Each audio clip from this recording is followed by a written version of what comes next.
Entonces, en un primer momento, la relación que existe, la relación laboral que debe existir entre el guía y el operador de transporte tiene que ser respetuosa, cordial, que permita garantizar la calidad de los servicios que vamos a prestar, ¿sí? Y tiene que ponerse de manifiesto la capacidad de liderazgo del guía, pues él es el responsable de la operación. Eso debe quedar muy claro, ¿de acuerdo? En un segundo momento tenemos al guía, el guía y el hotel. ¿Qué es lo que sucede con este acápite? A ver, en este caso el guía, vamos a suponer que aquí llegó, como ustedes ven en la gráfica, aquí llegó un grupo, se está registrando, el guía está con el grupo hasta que se registre el último pasajero. Sí, porque el guía los trajo a este lugar, entonces hasta que se registre el último pasajero, el guía debe permanecer con el grupo. Él ya debe conocer cuáles son los protocolos de un hotel, el check-in, el check-out, debe conocer los horarios en los cuales deben registrarse y deben salir los pasajeros. Porque recuerden que los establecimientos de alojamiento tienen registrado a qué hora es el check-in, ¿sí? Y a qué hora y hasta qué hora es el check-out. ¿De acuerdo? El guía debe conocer todos estos procesos. Debe estar empapado de estos procesos. Además de conocer los procesos de check-in y check-out, los protocolos de check-in y check-out, él debe conocer también, bueno, qué tipo de actividades hay, a qué hora se sirven los alimentos, por ejemplo, si fuese un todo incluido, a qué hora se sirve el desayuno, el almuerzo, la cena, ¿verdad? Esos horarios los debe conocer. Debe conocer qué tipos de restaurantes tiene el hotel. Miren, estamos hablando de la relación entre el hotel, el guía y el hotel, perdón, el guía y el hotel. ¿Qué tipo de restaurantes tiene el hotel? ¿Cuál es el horario de atención de las oficinas, de internet, por ejemplo? Si fuese el caso, casi todos los hoteles tienen un centro de negocios, que normalmente es una oficina pequeña, donde incluso usted puede imprimir documentos, además de contar con una o más computadoras de escritorio. Y hay otras actividades, por ejemplo, el spa, la piscina, horario de atención de la piscina, hasta qué hora usted puede ingresar a la piscina, desde qué hora lo puede hacer, en qué condiciones lo debe, qué puede y qué no puede hacer en la piscina o en el spa, etcétera. Todas estas acciones, todas estas actividades, todas estas circunstancias que están alrededor del hotel, el guía las debe conocer, ¿m? Para informar. No, el guía tal vez no se queda en el hotel, digo tal vez. Posiblemente si se queda, si es un tour leader, posiblemente lo hace. ¿Sí? Con mayor razón deberá estar empapado de todas y cada una de las condiciones en las cuales se llevan a cabo las actividades en ese hotel. ¿De acuerdo? Si hay alguna pregunta, por favor la hacen. Vamos a un tercer momento, que es el guía y el restaurante. Miren, estamos pasando por el guía y el transportista, ¿no es cierto? El guía y el hotel. Ahora vamos al guía y el restaurante, ¿verdad? En el restaurante, más bien, algunas actividades turísticas guiadas contemplan el consumo de alimentos. Se ha de conocer al detalle dónde vamos a consumir esos alimentos. No es que estamos por la calle a ver dónde comemos. No, no funciona así. No funciona así, ¿no? Recuerde que usted tiene que garantizar la calidad del servicio.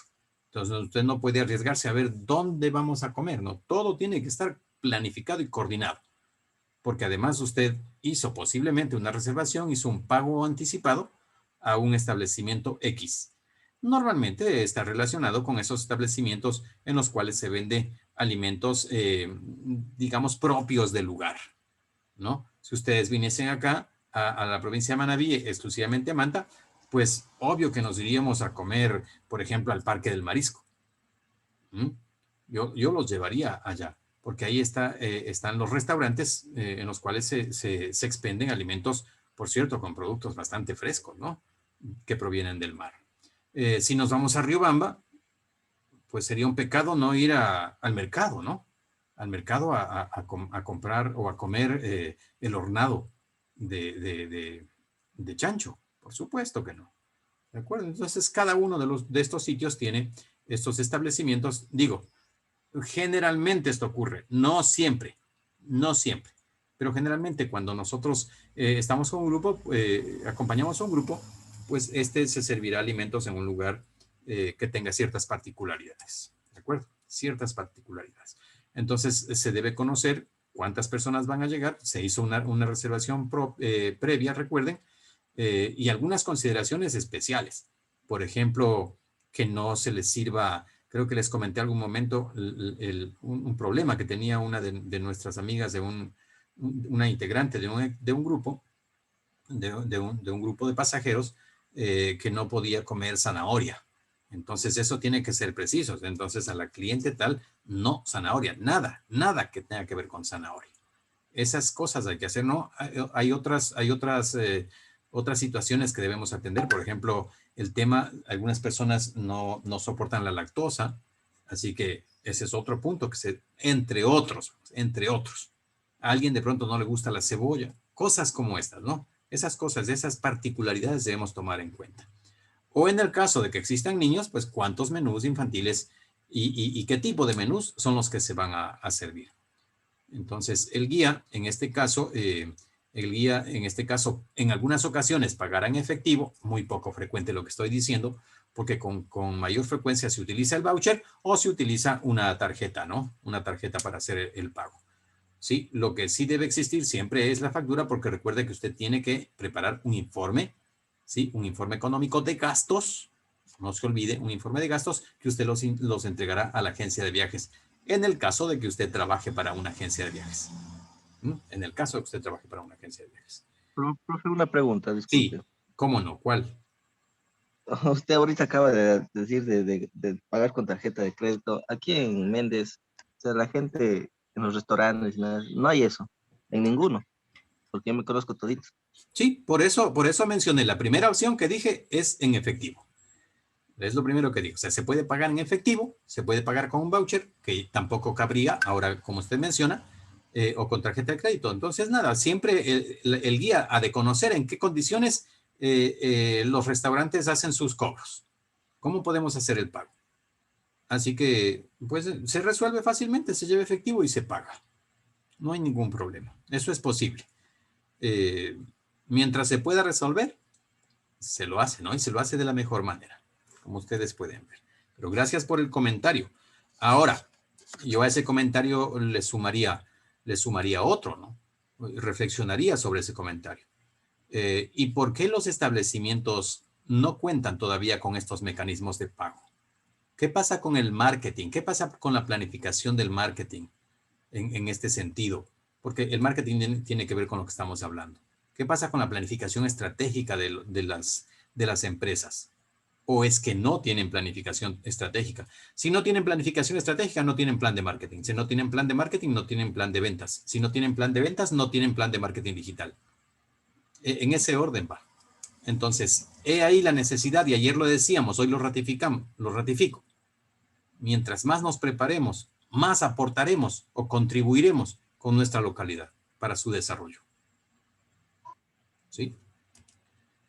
Vamos entonces ahora al guía de esto también hablamos ayer, el guía y las actividades de ocio. ¿Qué actividades de ocio? ¿Qué actividades de ocio? ¿Sí? Bueno, si estamos acompañando a un grupo, estas actividades de ocio podrían estar relacionadas, por ejemplo, con si tenemos un recorrido, si tenemos un recorrido de 5 días, de pronto damos una tarde libre o una noche libre, ¿de acuerdo? ¿Y qué es lo que hace el guía? Pues recomendar, y por eso el guía está capacitado para aquello. El guía lo que puede hacer es recomendar algunas actividades a su grupo. ¿Qué pueden hacer en esa noche libre o en esa tarde libre? Cuando la duración del viaje es mayor, solemos tener días libres. Ojo con esto, ¿no? Hay viajes, por ejemplo, de 15 días de duración, de 8 días de duración. Hay viajes hasta de 30 días de duración. Entonces, cuando los viajes son así de largos, también hay mayor cantidad de días libres. Es el momento en el que el guía puede recomendar a sus pasajeros qué hacer durante esos días, durante ese tiempo de ocio.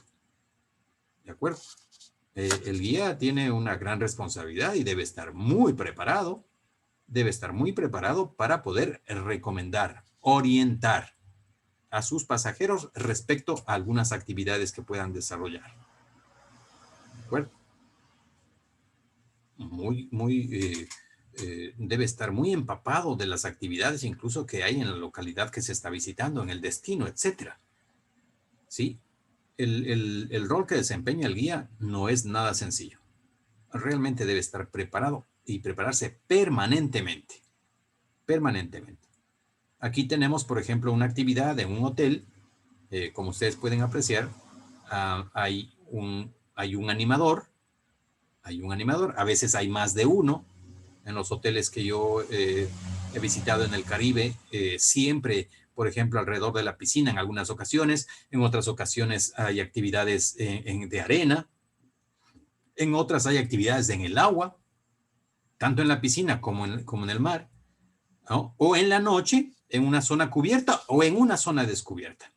Entonces, los hoteles, que no es, por cierto, frecuente en nuestro país, los hoteles en el Caribe, principalmente los todo incluido, programan actividades a diario, o sea, de lunes a domingo hay actividades. Le dicen qué va a pasar a las 8 de la noche, qué va a pasar a las 9 de la noche, qué va a pasar en la mañana. Entonces hay animación para adultos, hay animación para niños, ¿sí? Hay animación para la familia. Cuando estamos hablando de un todo incluido que permite el ingreso a todas las familias, también hay animación para la familia. Entonces depende de la naturaleza del establecimiento para desarrollar estas actividades. Lo importante de aquello es que usted como guía tenga la capacidad de recomendar qué puede hacer el pasajero con esas actividades de ocio. Mire, tiene que conocerlas y conocerlas bien, ¿no? Hasta ahí el guía y la relación con, decía, con el conductor, con el hotel, con el restaurante, con las actividades de ocio. Hay que recordar, queridos estudiantes, que el guía se convierte en su momento, lo paso aquí, en la imagen del destino.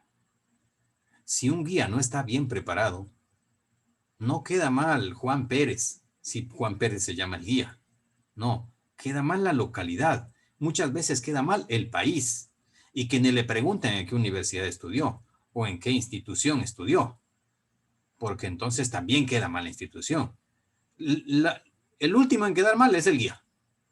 Mire, el último en quedar mal es el guía. De pronto se olvidarán el nombre, pero no de los errores que pudo haber cometido. Mientras más graves sean los errores, mayor repercusión negativa va a tener para el destino. He ahí la gran responsabilidad, repito, la gran responsabilidad del guía de prepararse, pero prepararse efectivamente. Porque tiene una carga muy pesada en sus hombros, lleva una carga muy pesada en sus hombros. Cualquiera sea el escenario en el que está acompañando el guía a un grupo, cualquiera sea el escenario, sea un escenario natural, sea un escenario cultural.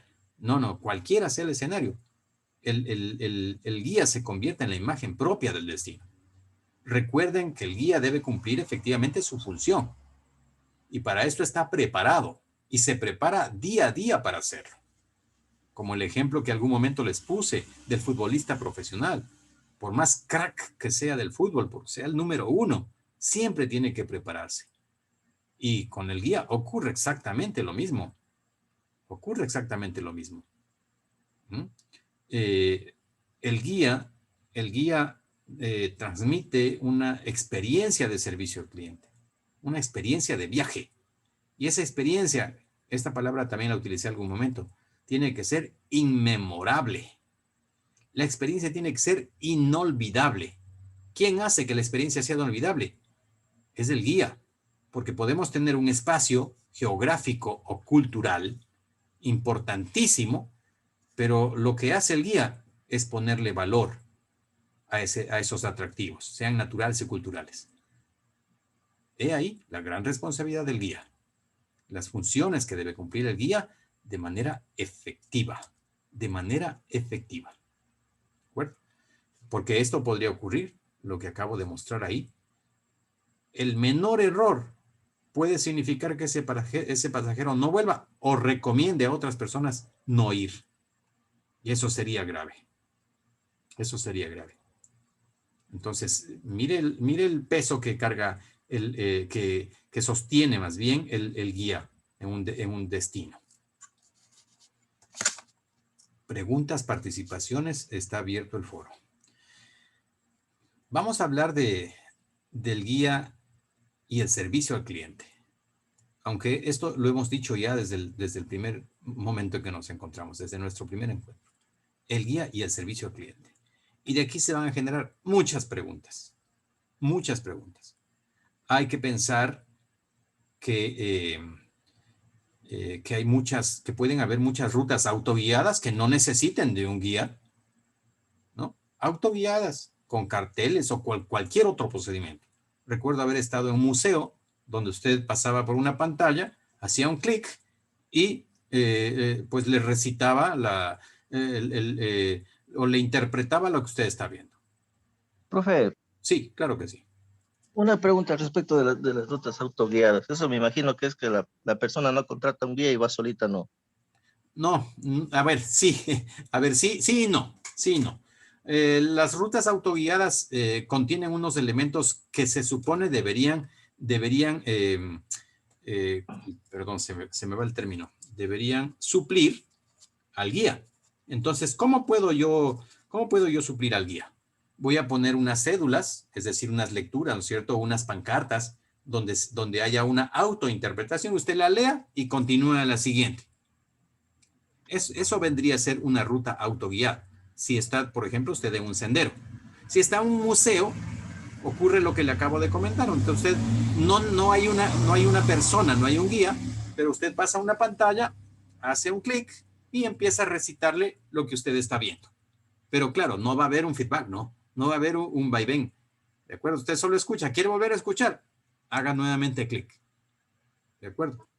Entonces las rutas autoguiadas se convierten en eso justamente. No se necesita el guía, no se necesita un guía, porque hay algún mecanismo que va a suplir al guía. Eso es lo que ocurre. También usted puede utilizar una guía impresa. Dice, no, pero aquí yo tengo mi guía. Mira, aquí yo no necesito el guía, porque aquí tengo mi guía. Y por cierto, cada día se publican más y más guías impresas. Usted las puede comprar. ¿De acuerdo? O por último, usted toma su dispositivo, que puede ser un smartphone o una tablet, ¿verdad? Y usted tiene ahí ya una guía virtual que la descargó. Así que no es que los guías seamos indispensables, pero no hay nada Profe, mejor que compartir con una persona antes que con un cartel, perdón, que con un cartel o compartir eh, con una máquina, ¿no? Que no le va a poder responder preguntas. Sí hay unas preguntas frecuentes que constan en estos sistemas, cuando las rutas son virtuales, cuando las guías son virtuales. Entonces hay preguntas frecuentes, usted hace un clic y le responde inmediatamente, porque usted hace un clic ya directamente sobre la pregunta. Pero no va a haber un feedback, no hay un vaivén. Eso es automático, un poco desagradable. Hay personas que les agrada, ¿no? Enhorabuena, ¿de acuerdo? O personas que por su propia condición, por ejemplo, ahora que estamos en esta situación cada vez más compleja, por cierto, ¿no? En ciudades como Portoviejo, que está muy cerca de aquí, a 30 minutos apenas, la cuestión es crítica, igual que en Quito, que en Guayaquil, que en Loja, tengo entendido, y no, o sea, la cuestión está poniéndose cada vez más crítica. ¿De acuerdo? Entonces decía, se generan esta serie de preguntas. ¿Sí? Si tengo esas posibilidades yo de no necesitar un guía, eh, entonces, ¿qué función cumple? O sea, el guía debe ser tan bueno, debe estar tan bien preparado para que las personas que necesitan información de un guía prefieran a la persona, al individuo, al guía, ¿no? Antes que a las rutas autoguiadas, a las empresas o las virtuales. profe, respecto a eso, tengo una pregunta. ¿Cuál? Verá, yo hace unos meses conocí una cascada enorme que se llama Tunanza. Es súper difícil de llegar ahí. Bueno, hasta la entrada es fácil porque es de caminar, no hay problema de caminar.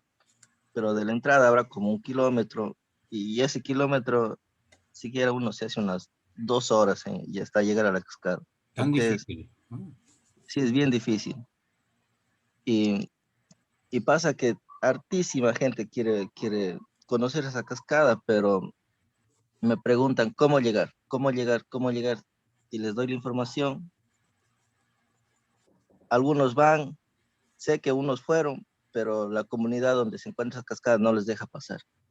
Y me dice la comunidad, ya me llamó la atención la comunidad a mí, diciendo de que no dé la información y que si vienen, vengan conmigo, porque ellos no se hacen responsables de que algo les llegue a pasar en caso Perfecto. de que... Y permítame, en Y esta, no sé, estoy de y acuerdo tengo con ese lo que la problema, comunidad dice. Sí, diga, diga.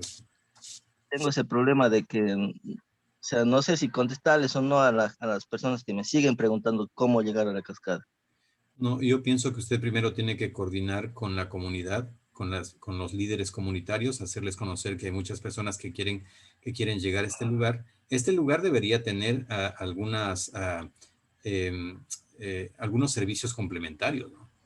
Porque si la gente únicamente camina hasta llegar a un lugar donde no puede comprar de pronto, no sé qué podría comprar la gente que vaya de Es que yo, pronto. yo cuando me preguntan, yo les explico cómo es y todo el proceso de cómo es. Allá no hay, allá hay, lejos primero le digo, de caminar. La gente que está acostumbrada no camina mucho, pero el que Entonces, no, entonces no es un atractivo turístico todavía, es un recurso apenas, porque no tiene bueno, todas las condiciones para ser un atractivo.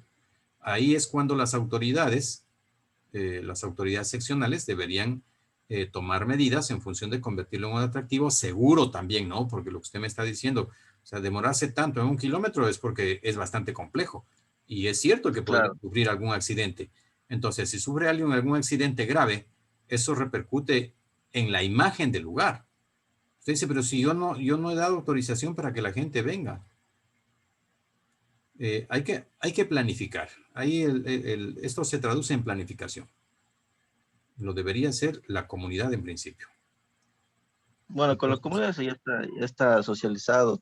Tienen lo que yo tengo, el conveniente que tengo es que la gente que me pregunta, no sé si es de aquí o es de otro lado, pero como que están acostumbrados a que yo sí puedo llegar sin necesidad del guía. no, eso no está. No podemos permitir que eso suceda. No podemos, porque si no los guías nos quedamos Eso sin me trabajo. pasa bastante a mí. No, esto no debe ocurrir. Ahí es donde hay que poner control. Que no puede pasar si no está con un guía. No, no puede ser. Porque ¿quién mejor que usted conoce? No, eso no importa si yo voy a seguir el camino. No, no funciona así. Si usted quiere ir, tiene que ir acompañado de un guía. Digamos, cada 15 personas, un guía. Obligatorio, peor ahora en estas condiciones. Cada 15 personas, un guía. No somos 25, entonces se dividen en dos y son dos guías. Y ustedes ponen la tarifa a los guías. Claro, hay que tener cuidado también con ese tema de las tarifas, ¿no? Permítame continuar entonces con esto. El servicio al cliente, ¿verdad? Recuerden que tenemos que satisfacer necesidades. Recuerden que tenemos que satisfacer necesidades. Pero en el trabajo, en este día a día, pueden generarse conflictos, pueden generarse situaciones para las cuales el guía debe estar preparado. Por ejemplo, si uno o más integrantes del grupo se emborrachan o se enferman. A mí me ha ocurrido, no tanto con embriagarse, no, pero con enfermarse sí. Llevamos un autobús, tenía el autobús capacidad para 40 pasajeros, iban 40 pasajeros, todavía no estábamos en pandemia, por supuesto, y 8 de los pasajeros se enfermaron. Así que esto fue en Esmeraldas, llevar a los pasajeros, ¿no?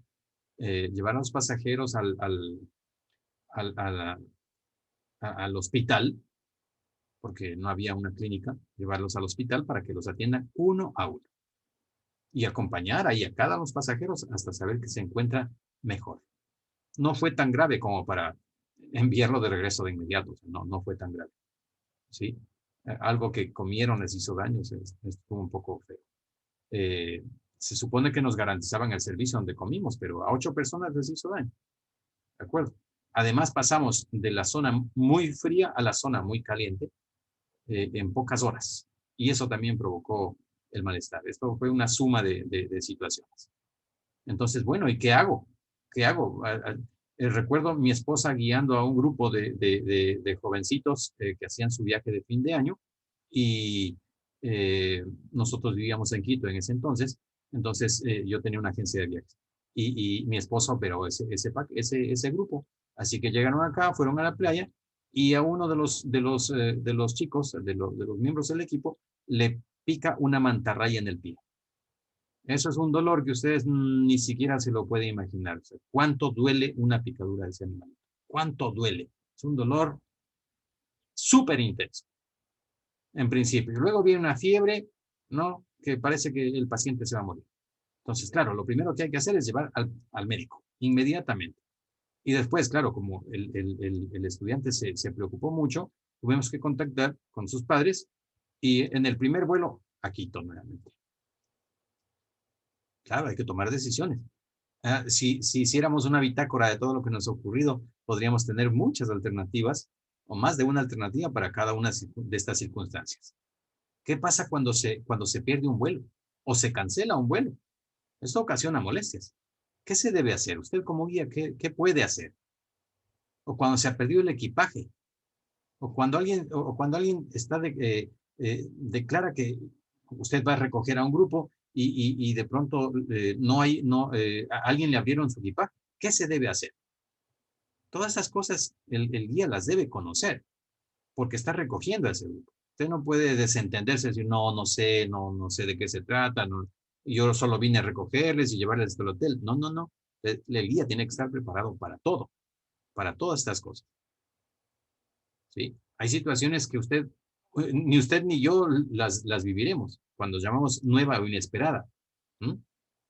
Imagínese usted de un recorrido y de pronto el terremoto, como ocurrió aquí en el 2016. Ya vamos a cumplir 5 años del terremoto, el 16 de abril. Entonces, además debe conocer dónde están las tiendas, dónde están los almacenes, los que más les conviene a nuestros, o sea, en los que podemos confiar y en los que no debemos confiar y debemos recomendar tal. Debemos recomendar ir a este de acá por tal motivo. Y aquí hay otras preguntas. ¿Qué pasa cuando hay visitantes, perdón, turistas o miembros del equipo que son muy ruidosos y que molestan a los demás? Principalmente personas mayores, ¿no? Son los que resultan molestos con el exceso de ruido.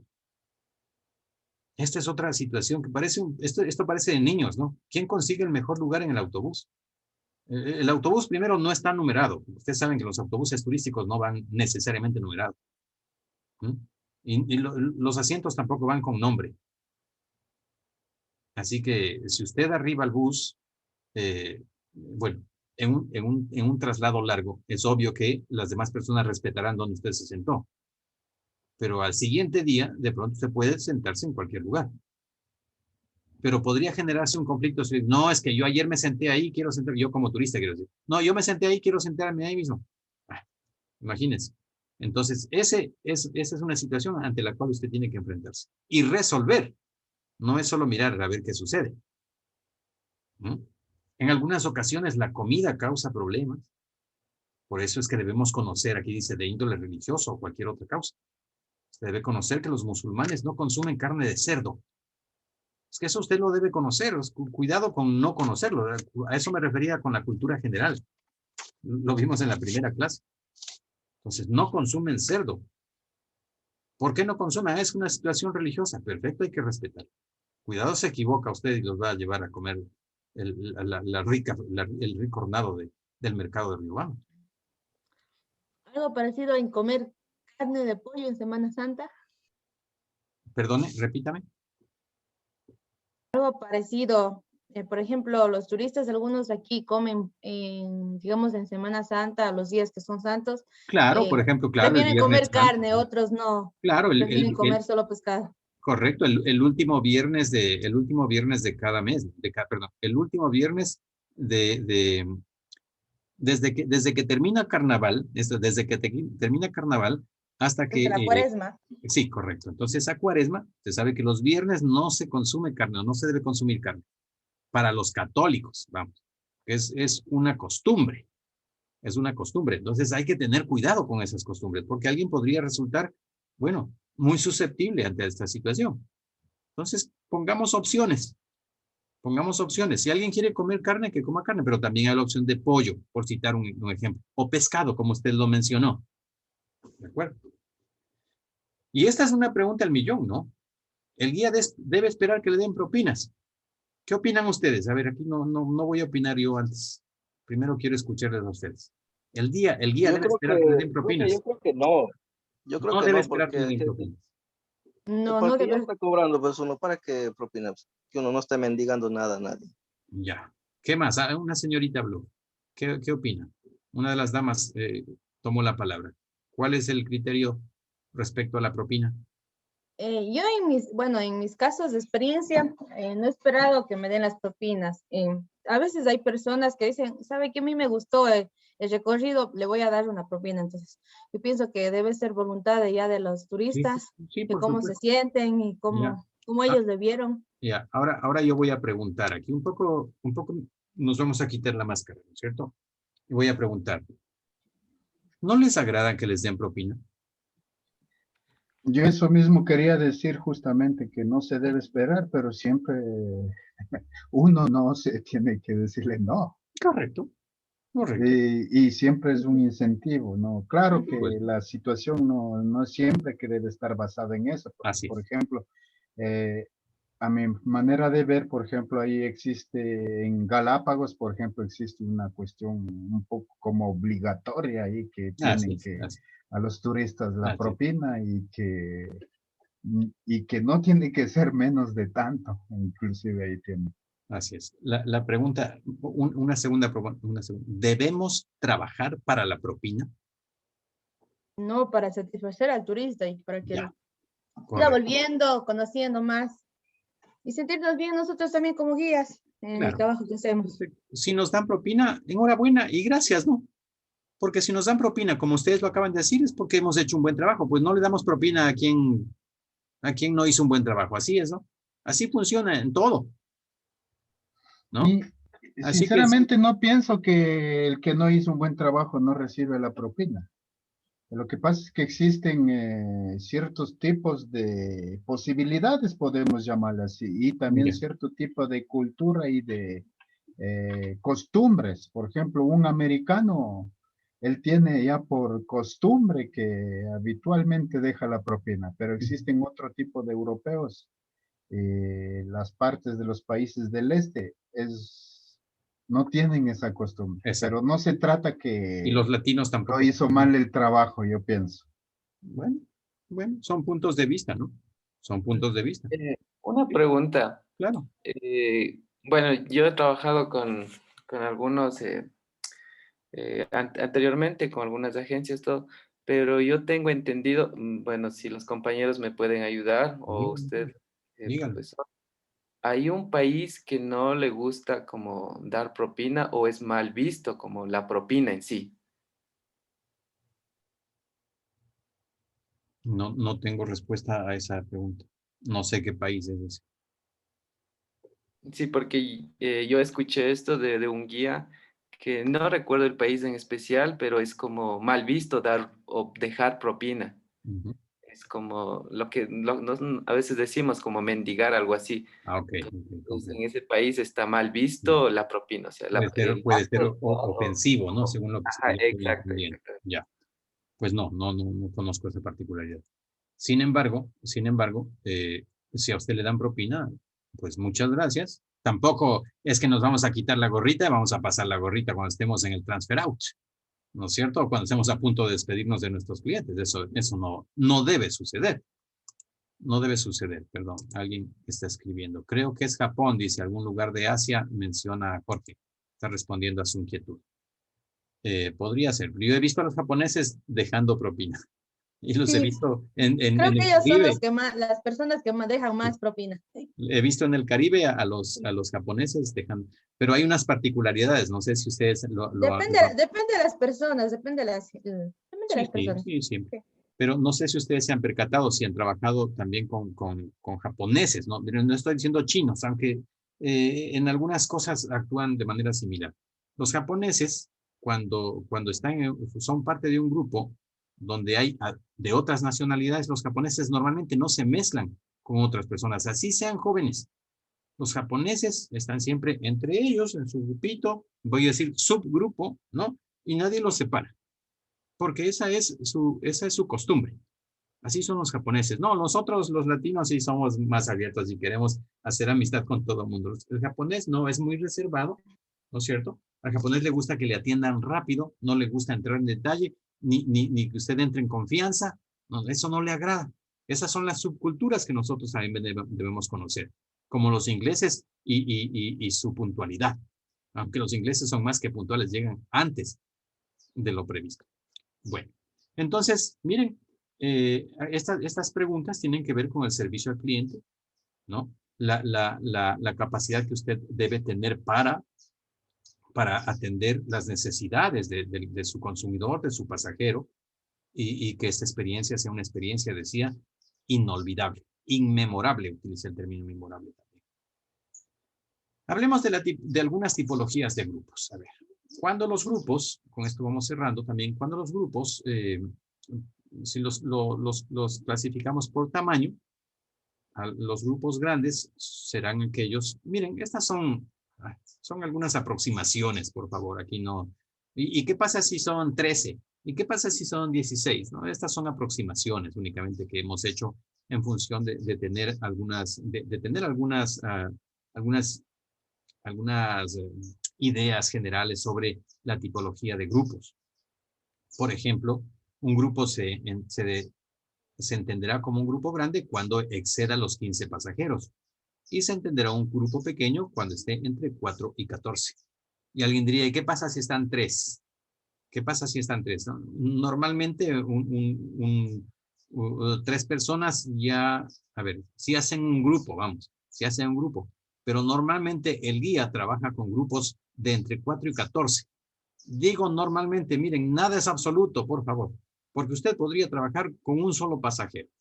Ese pasajero, obviamente, va a ser un pasajero que va a pagar una tarifa bastante alta, ¿no? Porque solo se va a trabajar con él. Y este servicio también existe. Yo conozco a familias de 3 o 4 integrantes que quieren estar con un guía únicamente, no con otro grupo, ¿no? Ellos, la familia y el guía, nada más.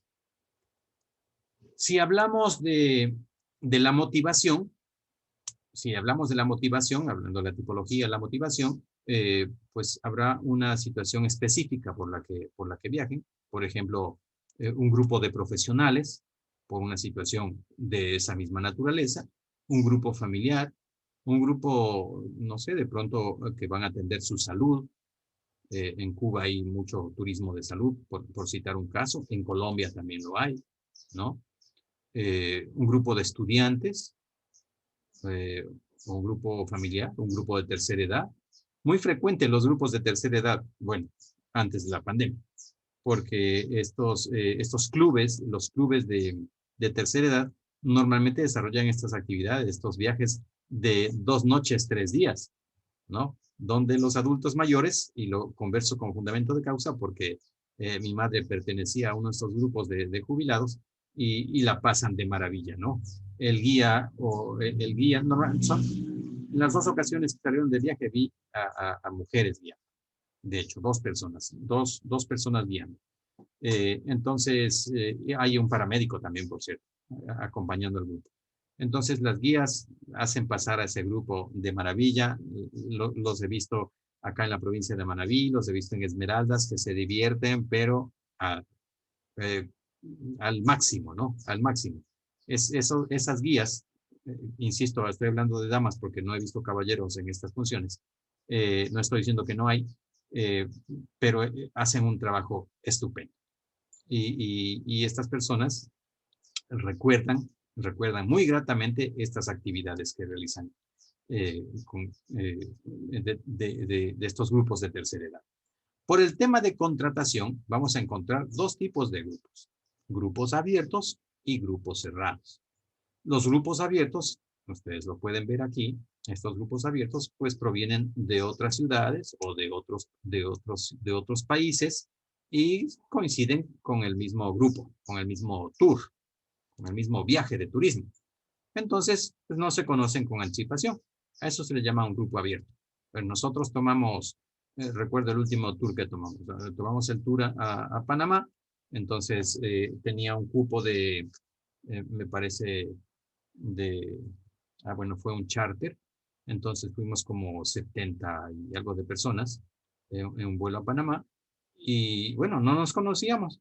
Todos queríamos hacer este viaje, que era un Panamá de compras, ¿no es cierto?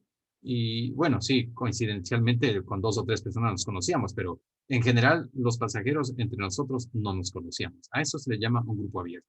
Mientras tanto que a un grupo se le denomina grupo cerrado cuando esos pasajeros, con base a una motivación específica, como por ejemplo, ¿no es cierto? Una motivación específica, realizan un viaje, todos en conjunto. ¿De acuerdo? Entonces, los propósitos de ese viaje son similares, son homogéneos. ¿De acuerdo? Cosa no tan parecida en la contratación abierta, ¿no? En estos grupos llamados abiertos. Hay grupos abiertos y grupos cerrados. ¿Con cuál preferirían ustedes trabajar? ¿Cuál creen que tendrá más chispa? ¿O es que dependerá del guía para que eso suceda? ¿Qué opinan? Yo pienso que depende del guía. Depende Yo, del... por ejemplo, yo trabajo con grupos cerrados generalmente. perfecto. Ya. En cierta forma podemos decir que son grupos cerrados, ¿no? Porque, Ya. bueno, muchas veces vienen del mismo país, Ah, por la misma agencia de allá, pero algunos no se conocen entre ellos. ya. Pero tienen un objetivo común, ¿no? Sí, Específico. pero yo pienso que de todas formas depende del guía, porque la Depende. mayoría, eh, o sea, ahí mismo, como se llaman, muchos no se conocen y la cuestión, o sea, uno mismo tiene que despertarlos, como decir, cuando están Correcto, aquí. correcto. En principio nos vamos a presentar, ¿no? Para los que no nos Sí, conocen. claro. Claro, en principio. Claro que sí. Y ahí viene la dinámica, ¿no? Que debe imprimir el guía. Hablemos de los tipos de pasajeros. Miren, los tipos de pasajeros coinciden con los tipos de personas también. Y ustedes lo van a ver, ¿sí? Entonces, vamos a hablar de los tipos de pasajeros en principio por su personalidad. Es lo que hablé al principio, ¿no? Cuando estábamos haciendo un comentario. Extrovertidos, pasajeros extrovertidos. Estos pasajeros extrovertidos son divertidos, se comunican fácilmente, siempre están alegres. Estos pasajeros son chéveres. Mire, lo puse entre paréntesis, cursiva y negrita. ¿Sí? Y subrayado también. Son chéveres, qué agradables son. Siempre están dispuestos a contribuir, siempre están dispuestos a apoyar, siempre están dispuestos a ayudar. ¿Sí? Contribuyen significativamente con el bienestar de todo el equipo, de todo el grupo. Entonces, estos son los pasajeros. Ya quisiéramos siempre tener este tipo de pasajeros extrovertidos. Ojo, el guía tiene que ser extrovertido. No podemos concebir un guía introvertido. ¿Sí? Podemos concebir pasajeros introvertidos, no guías introvertidos. Entonces, el pasajero introvertido, que claro, a diferencia del extrovertido, va a ser silencioso, pasivo, ¿no? No va a expresarse con mucha facilidad, ¿de acuerdo? No resultará tan divertido como el extrovertido, porque así hay personas, ¿no? Así como hay el frío y el calor, como hay el blanco y el negro, ¿de acuerdo? Entonces, pues hay que respetar esas condiciones de estas personas que son introvertidas. Claro, no es que el extrovertido sea irrespetuoso, pero el introvertido es extremadamente respetuoso en su trato, en su cortesía. Y en ese sentido nosotros tenemos que brindarle atención. No voy a decir especial, ¿no? Brindarle atención. ¿Para qué? Para que él se anime, se una a la dinámica que usted pretende imprimir como guía. Así que permítale que él participe, nunca exigiendo, porque eso no agrada, y peor si son personas adultas, no, a la persona adulta no le podemos exigir que participe en un proceso dinámico, pero sí invitarle y con la chispa que el guía mismo debe tener. No se concibe un guía introvertido, no se concibe. No le va a ir bien al guía introvertido. Por su personalidad, el tipo de su pasajero. Vamos a hablar por su comportamiento. Vamos a encontrar pasajeros de este tipo, pasajeros colaboradores. Estos pasajeros que ante alguna situación adversa que pueda presentarse, pues están dispuestos a arrimar el hombro, no a criticar y a criticar y a criticar. Este tipo de pasajeros que se pasan criticando son pasajeros amargados. Y también hay de estos, perdónenme, pero así funciona. Y nosotros debemos enfrentar, debemos encarar a estos pasajeros. No me estoy refiriendo a que tenemos que poner en su lugar, no. Tenemos que estar preparados para trabajar también con ese tipo de pasajeros. Pues vamos a encontrar el colaborador, que es el ideal. Este es el escenario ideal de pasajero. El comprensivo, el que apoya, el que aporta, el que contribuye, el que busca el bienestar general del grupo. Pero también encontraremos pasajeros neutrales que no estarán a favor o en contra de alguna tesis, de algún grupo, y más bien prefieren mantenerse al margen, ¿no? Tranquilos, nomás, no toman partido. En caso de que se hayan generado grupos, pues no toma partido en ninguno de los bandos, ¿sí? Y sí, hay de estos pasajeros, no hay ningún problema, también existen. Nos vamos a encontrar con esos pasajeros. Ahora, cuando nosotros realicemos la actividad, todos tienen que ser colaboradores. En lo posible, curiosos, pero colaboradores todos. Neutrales no debería haber. ¿Por qué? Porque usted, a la vez, en esa actividad, es pasajero, pero también es guía. Así que tiene que comportarse como un guía, no como un pasajero. Necesitamos a un colega colaborador, curioso, no a un colega neutral.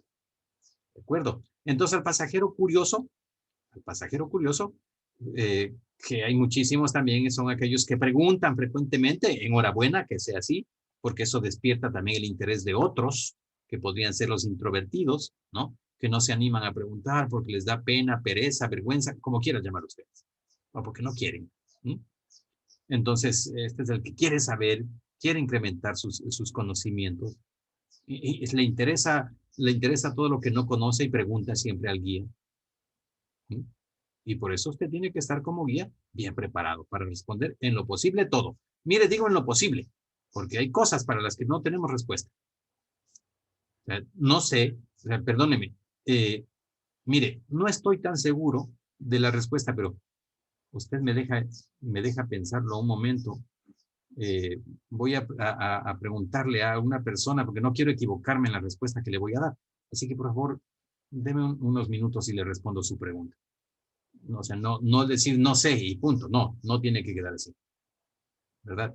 Busque usted siempre un espacio para que pueda absorber las dudas de este tipo de pasajeros. Que los va a encontrar. Seguro ustedes los han encontrado a estos pasajeros. Vamos por aquí, en cambio. Esta es la contraparte. El turista, el cliente, el pasajero impaciente. Ese pasajero que se molesta rápidamente, desea que todo suceda con rapidez. Y, por ejemplo, el turista japonés es así. El turista japonés le desagrada muchísimo esperar. Le desagrada muchísimo. El turista japonés quiere una atención lo más inmediata posible. Bueno, pero no trabajamos siempre con japoneses, ¿no?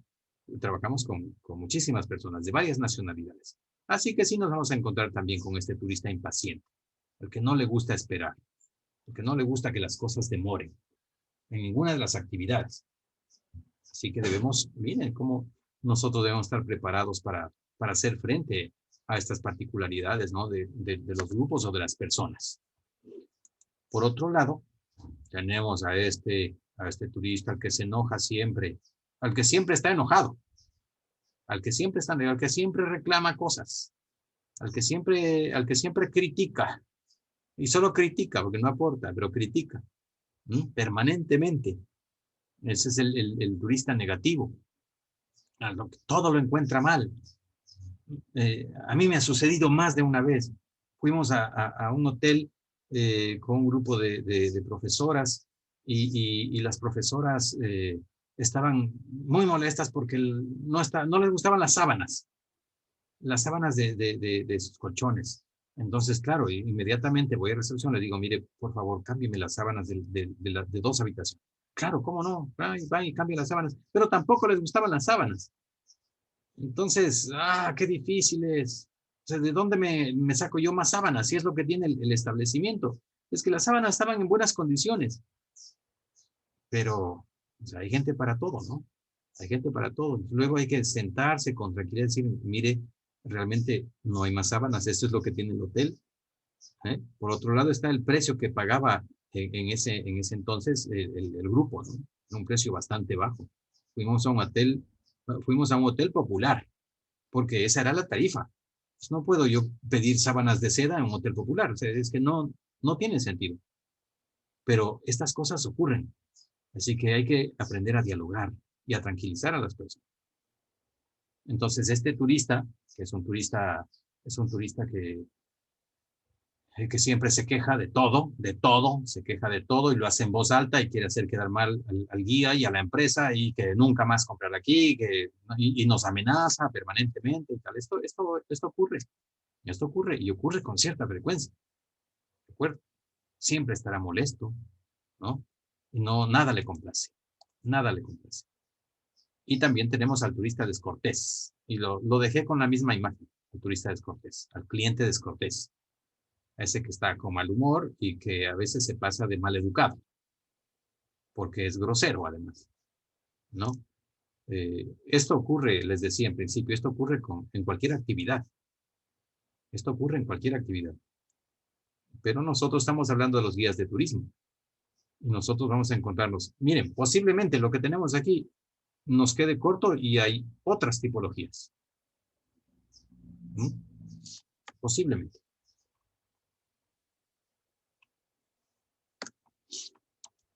Vamos, con esto terminamos. Hablemos de la ética profesional. Hablemos de la ética profesional. A ver, el guía de turismo debe conocer, aplicar y dominar normas de comportamiento. Las normas de comportamiento lo debe hacer con los turistas, con sus turistas, con su grupo, con sus compañeros, en principio va a ser el conductor, o si hay otro compañero que podría ser el paramédico, con aquellas empresas o las personas que nos brindan servicios de restauración, de alimentación, etcétera, ¿no? De alojamiento, que se dice, ¿no? Restauración, alojamiento u otros servicios, ¿sí? Entonces, las normas de comportamiento tienen que ser las mejores. El comportamiento tiene que atender a la moral y a los valores humanos. Que clases de esto no tenemos que dar, porque eso se aprende desde el hogar. ¿De acuerdo? Las personas tenemos que ser personas de bien. Debemos actuar con moral. Nuestros valores humanos tienen que abanderar nuestras acciones cada día. Hay ocasiones en las que los turistas se comportan mal, desde el punto de vista ético, se comportan mal. Y usted tiene que estar preparado para hacer, de ser necesario, para hacer un llamado de atención. Por su parte, el guía también podría comportarse mal. Por ejemplo, podría tratar de enamorar a una de las pasajeras o a uno de los pasajeros, ¿de acuerdo? Aquí ya no hablamos de género, o sea, que quién lo hace más, a quién lo hace menos. No, o sea, todos podemos incurrir en una falla de estas. No lo debemos hacer, por supuesto. No lo debemos hacer, debemos ser extremadamente cuidadosos, ¿no? O tratar, de pronto, cuando el guía o la guía se ven acosados, que podría notarse algún tipo de acoso o miradas malintencionadas, ¿de acuerdo? Usted tiene que trabajar eso con mucho aplomo, ¿no? Mucha prestancia. Hombres y mujeres, ojo, hombres y mujeres. Porque de pronto usted guía, un varón podría hacerle alguna propuesta. Una propuesta de orden sexual, incluso. O una mujer al guía. Esto, si nosotros nos ponemos a escribir un libro de este tipo de experiencias, resultaría algo muy interesante en realidad, porque tanto desde los pasajeros como de los guías eh, se desarrollan este tipo de situaciones un poco reñidas con la moral. ¿Mm? Entonces, nosotros, por ejemplo, como guías, vemos que a alguien se le quedó un smartphone no sé, un smartphone costoso, y de pronto yo me puedo apropiar como guía, me lo guardo, ¿sí? Le quito la batería, ya no suena, tal, ¿no? ¿Eso será correcto? Pues jamás, ¿no? Jamás, jamás. Entonces, nosotros tenemos que ser los primeros, como guías, tenemos que ser los primeros en actuar apegados a las normas del comportamiento moral y de los valores humanos. Y de los valores humanos. Así que, vamos, esta no es una clase de moral. No, este no es un encuentro moral, pero es necesario decirlo. Y por último, para su actividad práctica, vamos a hacer esto. Esto va a ser individual. Van a tener toda una semana para hacerlo.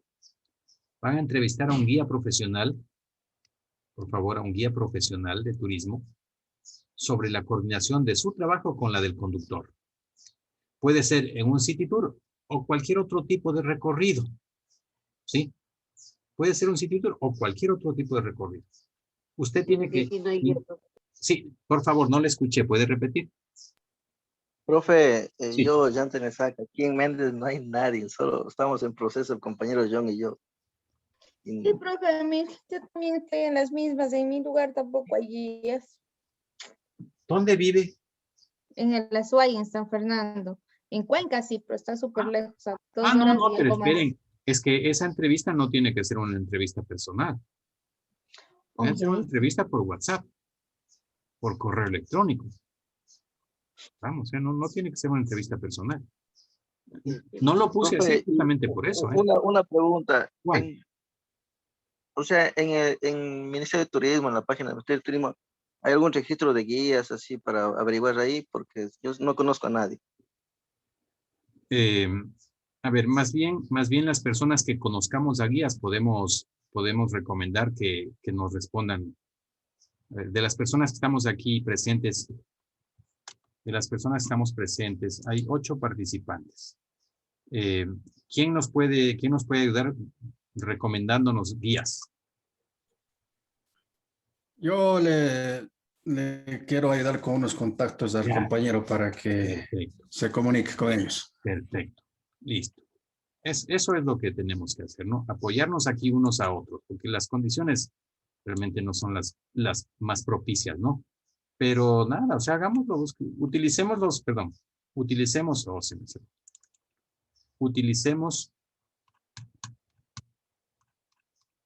caramba, utilicemos estos mecanismos virtuales. Utilicemos los mecanismos virtuales. ¿Sí? Entonces, ¿qué vamos a hacer? Vamos entonces a entrevistar a un guía. Usted prepare las preguntas. Le recomiendo que no sean más de 3 preguntas. Le recomiendo. ¿Sí? ¿Qué es lo que usted en qué va a terminar su trabajo? Es en esto, básicamente. ¿Verdad? ¿Cuál es la relación, cuál es la coordinación que debe existir entre el conductor del transporte y el guía?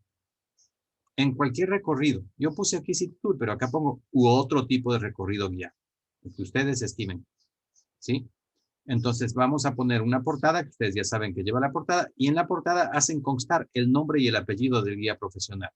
Le ponen de qué lugar es el guía. Si es de Cuenca, si es de Quito, si es de Loja, si es del lugar donde ustedes crean conveniente. ¿Mm? Entonces formulan las preguntas, pueden ser 2, 3 preguntas, no se vayan más allá, ¿sí? Las respuestas, pues las respuestas textuales, lo que le respondió el guía, y luego sus propias conclusiones respecto a esta entrevista que usted hizo. ¿Queda claro? ¿Queda clara la explicación de lo que se debe hacer? Ya está claro lo que se debe hacer. Ahora, ¿cómo lo presentamos? Lo Sí. presentan. PDF. Lo presentan. ¿Quieren video en PDF, en Word, en PowerPoint? No, en PDF, lo presentan, lo preparan en Word y luego lo ponen en PDF. Muy bueno. Listo, entonces, comprendido. Sí, sí, sí.